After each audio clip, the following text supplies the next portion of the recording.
LiSTNR production.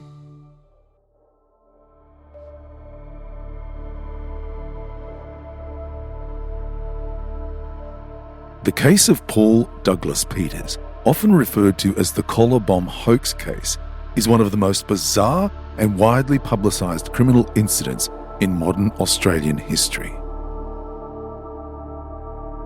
On August 3, 2011, Peters, a 50-year-old Australian businessman, entered the Mosman home of 18-year-old Madeleine Pulver on Sydney's affluent North Shore and strapped what appeared to be a bomb around her neck. The device, later revealed to be a hoax, was accompanied by an extortion note demanding money from her wealthy family. What followed was a 10-hour ordeal for Madeleine, an international manhunt, and a legal process that captivated the public and media alike. I'm Dan Mullins. This is Crime Insider's Judgment, a deep dive on a judge's final verdict of a crime and what transpired to incite that judgment.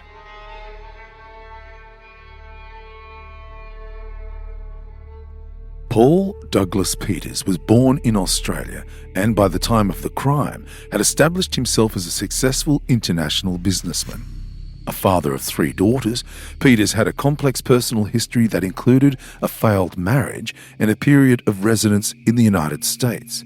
He lived intermittently in Louisville, Kentucky with his ex-wife Deborah Peters in LaGrange, a quiet town of about 5,000 people.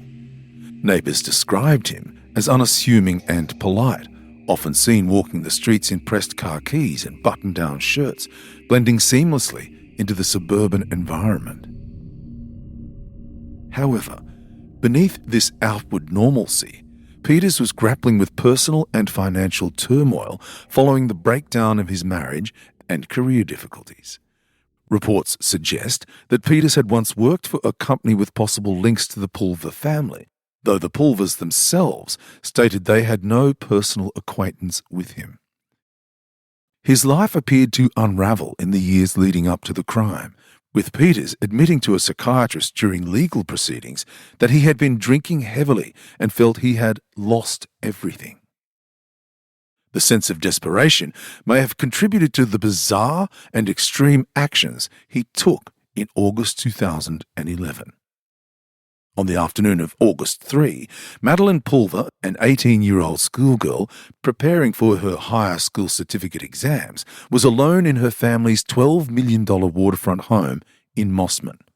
The Pulver family was well known in Sydney's elite circles. Madeleine's father, Bill Pulver, was a successful businessman who had made millions in internet software and later became the CEO of the Australian Rugby Union. Madeleine's mother, Belinda, was also a prominent figure in their social sphere. At around 2:30 p.m. on the day of the offence, Peters entered the Pulver residence wearing a rainbow-coloured balaclava to conceal his identity. Madeleine, studying in her bedroom, was startled by the intrusion.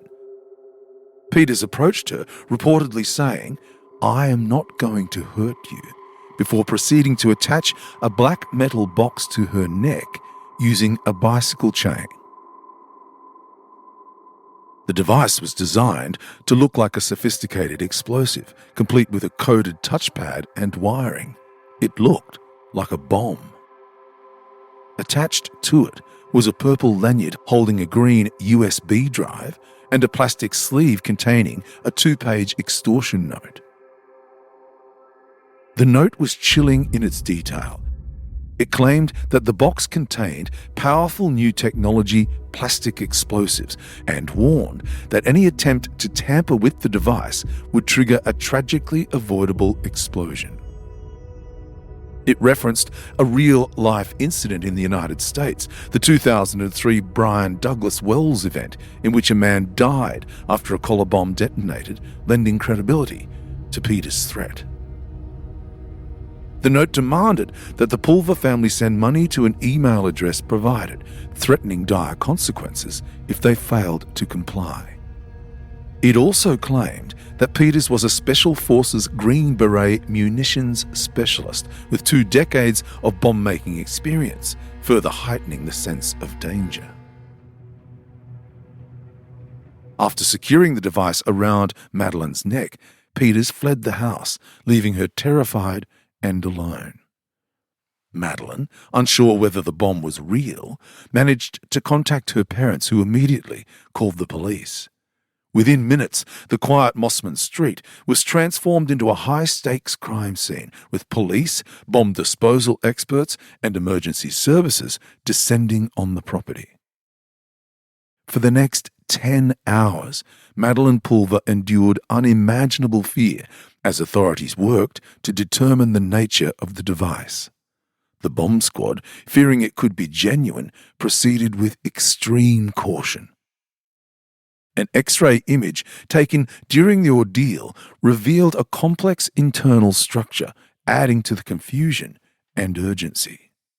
The police established a cordon around the house, evacuated nearby residents, and brought in specialized equipment to assess the situation.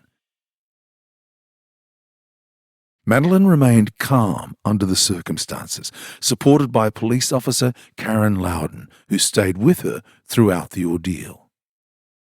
The operation was fraught with tension. Bomb experts initially believed the device might be remotely monitored or triggered, raising the possibility that the perpetrator was watching from a distance. After painstaking efforts, including cutting through the bicycle chain and analysing the components, the police determined at around midnight that the device was a hoax containing no explosives. While this revelation brought relief, it did not diminish the trauma inflicted on Madeleine, who had spent hours believing her life was at risk. Meanwhile, the incident sparked a media frenzy. News outlets in Australia and abroad reported on the collar bomb case, with images of the Pulver home and updates on Madeleine's condition dominating headlines. The audacity of the crime, combined with the wealth and prominence of the Pulver family, fueled public fascination and outrage. The New South Wales Police, led by Detective Superintendent Luke Moore, launched a major investigation codenamed Driftwood. The case was described as one of the strangest Moore had encountered in his career, blending elements of extortion, kidnapping, and psychological terror. State and federal police collaborated with international agencies, including the FBI, to track down the perpetrator. The extortion note and USB drive provided critical clues. The email address included the name Dirk Struan, a character from James Clavell's novel Taipan, suggesting a literary connection. More damningly, forensic analysis of the USB drive uncovered a deleted draft of the extortion note, which referenced a multi-million-dollar trust, information Peters later volunteered during questioning, unwittingly implicating himself. Investigators traced Peters' movements, discovering that he had fled Australia shortly after the crime, boarding a flight to the United States. By mid-August, the trail led to Louisville, Kentucky, where Peters was living at his ex-wife's home. On August 15, 2011, just 12 days after the incident, the FBI SWAT team, accompanied by 2 New South Wales detectives, arrested Peters in a dramatic raid. Neighbours reported seeing armed agents surround the house with no sirens or shots fired, reflecting the precision of the operation. Peters did not resist arrest and was held pending extradition under the US-Australia Extradition Treaty. Peters was extradited to Australia on September 24, 2011, arriving in Sydney under heavy guard. He faced charges of kidnapping, aggravated breaking and entering, and demanding money with menaces. At a brief hearing in Parramatta Bail Court, the charges were formally filed. Peters did not attend. It signalled the beginning of a high-profile legal process. In court, Peters pleaded guilty early on, a decision that earned him a 25% discount on his sentence. The sentencing hearing took place in Sydney's District Court in November 2012, presided over by Judge Peter Zara. The prosecution, led by barrister Margaret Caneen SC, painted a picture of a calculated and terrifying crime. The court heard that Peters had caused unimaginable terror to Madeleine, who suffered severe psychological trauma, including ongoing conditions that were not fully disclosed for privacy reasons. The judge emphasised Madeleine's vulnerability, noting that she was entitled to the sanctuary of her home, which Peters had violated. The defence argued Peters had been in a psychotic state at the time of the crime, possibly influenced by heavy drinking and the persona of a character from a book he was writing. However, Judge Zara rejected the claims, finding no evidence of psychosis and ruling that Peters was fully aware of his actions. The court also considered his personal circumstances, including his financial and emotional struggles, but these did not mitigate the severity of the offence.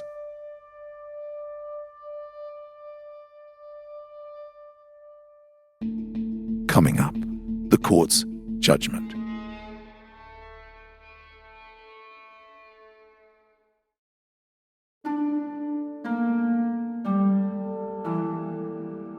Much of the sentencing proceedings before Judge Zara related to the offender's mental state at the time of the offending.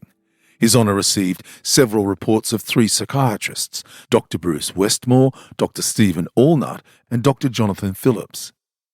Each of the doctors was called to give evidence before His Honour. Judge Zara also had before him clinical observations of the offender contained in Justice Health records made after the offender's entry into custody. Also before Judge Zara was a statement of the offender's former wife, Mrs. Deborah Peters. Mrs. Peters also gave evidence in the sentencing proceedings. His Honour also viewed the recording of the offender's record of interview conducted in the United States 12 days after the offence. His Honour said in his remarks on sentence, "In proceeding to assess whether the offender's mental state at the time of the offending reduces the offender's moral culpability, it is necessary to make findings of fact as to the offender's motive for the detaining or the advantage sought by him.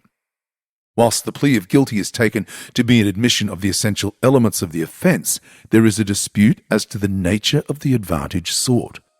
Counsel for the accused submits that the advantage sought was not a financial advantage, but a psychological advantage." The Crown submitted its sentence that the advantage sought to be obtained by the offender was a financial advantage by means of extortion. His Honour made the following finding of fact in his remarks on sentence. "I am of the view that the weight of the evidence establishes beyond reasonable doubt that the offender set in train a plan to extort money. I am of the view that the offender planned the extortion and took a number of steps to implement the extortion. I am satisfied beyond reasonable doubt that the offender sought a financial advantage by detaining the victim." In relation to the offender's mental state at the time of the offending, Judge Zara said, "I am not prepared to accept that the offending was the product of a psychotic state or the consequence of the offender assuming a character in his book. I find that I cannot attach any significant weight to the history given by the offender as to the connection between his obsession with writing the book and the offending. The history provided has not been tested. There is no touchstone to this conversation other than what the offender has said. Nothing has been produced to suggest that the type of conduct engaged here is contained in the subject matter of the offender's fictional writings." His Honour accepted on all the evidence before him that at the time of the offending, the offender did suffer from underlying mental issues and disorders, namely bipolar I affective disorder, including a major depressive disorder and mood changes. His Honour recognised that bipolar I disorder and major depression are serious mental disturbances. However, His Honour did not accept that at the time of the offending, the offender was experiencing a a psychotic episode. His Honour said, "I am of the view, having seen the recording of the offender's interview, that there is nothing that would permit me to reach a conclusion that the offender's cognitive functioning at the time of the interview was significantly impaired. In relation to the case put on behalf of the offender, that his conduct was not coherent and was inextricably linked to his underlying mental condition, Judge Zara said, it has not been shown that the underlying conditions contributed to the offending in a material way. And further, it has not been shown on the balance of probabilities that the offender's underlying mental disorders significantly impact so as to reduce the moral culpability of the offender, or is such that it would have any significant impact on ordinary principles of general deterrence. I am not satisfied that the underlying mental disorder affected his ability to understand the wrongfulness of his actions or to make reasonable judgments." However, His Honour went on to say, "It would be artificial to fully remove consideration of the offender's depressive state when setting the sentence. I propose to allow some moderation to the sentence because of the offender's depression. However, the moderation is minimal. In the circumstances here, whilst the offender's depression provides some background to his offending, it does not significantly reduce the weight to be given to deterrence." In relation to the objective seriousness of the offence, Judge Zara said, "The offending here is of a most serious kind. The offender intended to place the very young victim in fear that she was going to be killed in order to ensure compliance with the directions in the demand. The offender did so in order to extort money from the victim." Judge Zara said, "The sentence calls for a strong element of deterrence. The community is entitled to protection from such extreme violence, particularly when perpetrated in the home by armed intruders. The sentence must also reflect the community's abhorrence of the type of crime committed here and the need for denunciation." In relation to the offender's remorse, Judge Zara said, "Whilst the material before me contains some evidence of remorse, particularly in the observations of the psychiatrists, the offender's expressions of remorse appear guarded and qualified. I am unable to say whether the offender has any significant insight into the impact of his offending upon the victim. The offender did not give evidence before me. I find I cannot make any meaningful findings as to the offender's remorse." On November the 20th, 2012, Peters was sentenced to 13 years and 6 months in prison with a non-parole period of 10 years, backdated to his arrest on August 15, 2011. The judge declared Peters a serious offender, reflecting the gravity of the crime and its impact on the victim and community.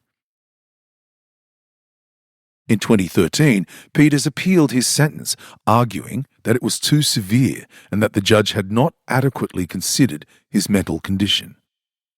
The appeal was heard in the New South Wales Court of Criminal Appeal on October 28, 2013.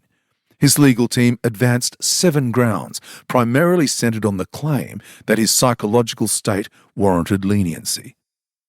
However, on December 20, 2013, the court unanimously rejected the appeal, upholding the original 10-year non-parole period. The decision reinforced the judiciary's stance that the crime's impact outweighed any mitigating factors. Peters served his sentence at various facilities, eventually ending up at the Cooma Correctional Centre in the Snowy Mountains of New South Wales. During his incarceration, he participated in prison programs, including work release schemes, which allowed him to leave the facility for employment 2 days a week in the later stages of his sentence. These programs were part of his preparation for potential parole. By 2021, Peters had served his minimum 10-year term, making him eligible for parole. In June 2021, the New South Wales State Parole Authority received a report from the Serious Offenders Review Council which assessed Peters as a low risk of reoffending. The council noted that he had completed all available programs in custody and had suitable post-release plans.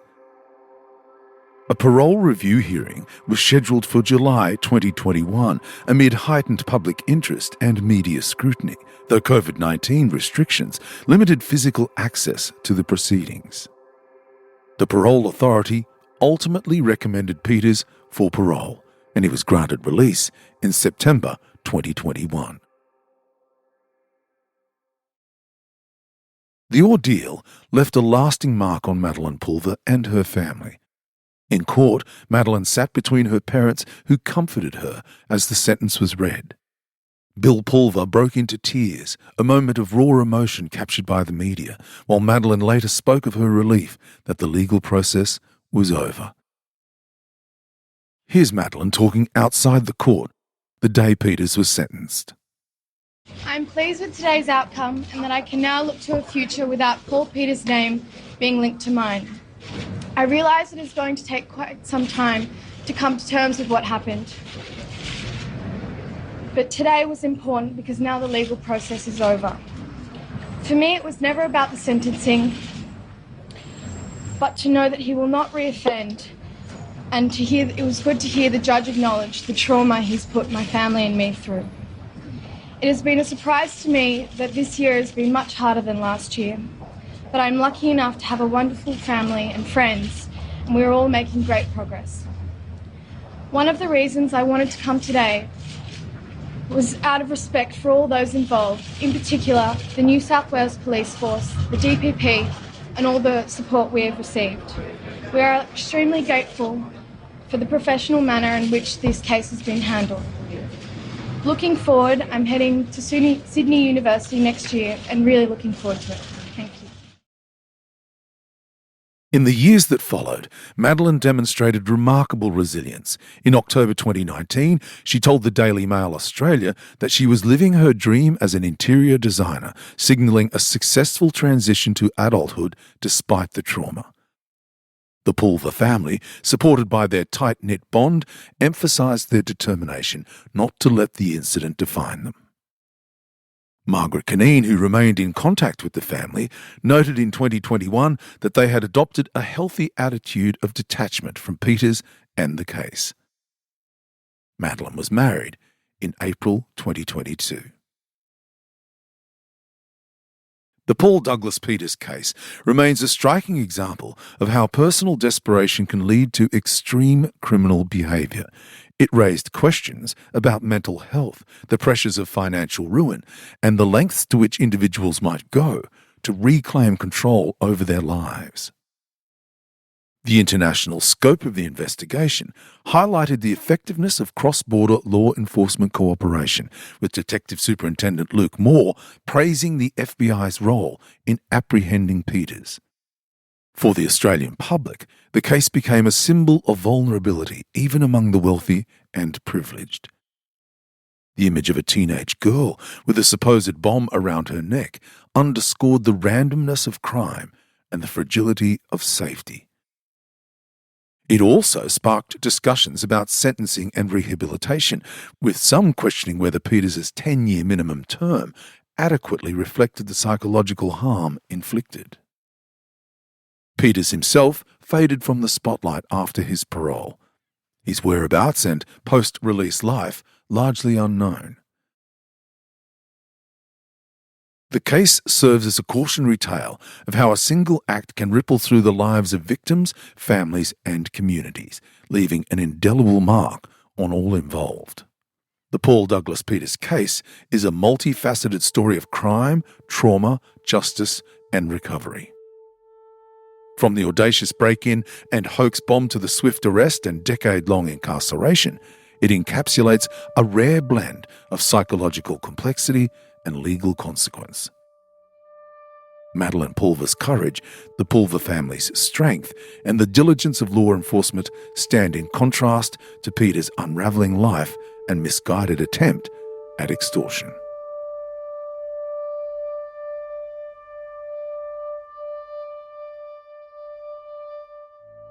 Thanks for listening to Crime Insider's Judgements. We love hearing your feedback, so please rate and review this episode. If you have a case you want us to cover, let us know via Instagram at LiSTNR Crime or TikTok at LiSTNR Crime Team. I'll be back again next Thursday with another case. I'm Dan Mullins. Thanks for listening. This series was recorded and produced on Gadigal land.